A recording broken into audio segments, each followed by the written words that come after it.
Hello mga kamebs! Another day, another life to save.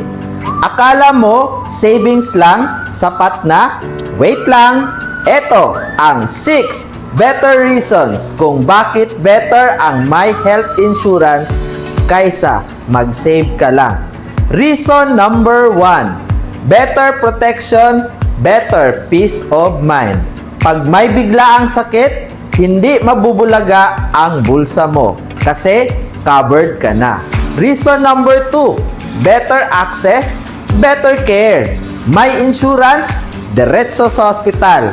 Hindi mo na kailangang manghiram o magbenta pa ng gamit mga kamebs. Reason number 3, better focus, better recovery. Mas makaka-recover ka ng mabilis dahil hindi mo na iniisip ang gastos.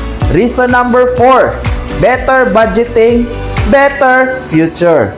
Fix lang ang bayad, monthly, quarterly, semi-annual, or annual. Hindi katulad ng savings na baka magamit mo sa kakaubos ng Shopee sale. Reason number 5, better prepared, better outcome.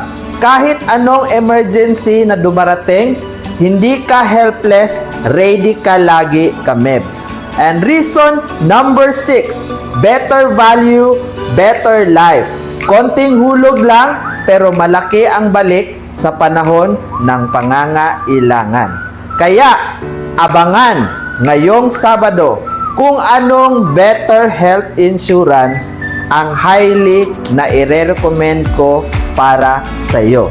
Pero kung excited ka na, pwede mo akong i-DM para makapag face-to-face tayo ng appointment. Let's talk para better protected ka na today, kamebs, no? So, see you!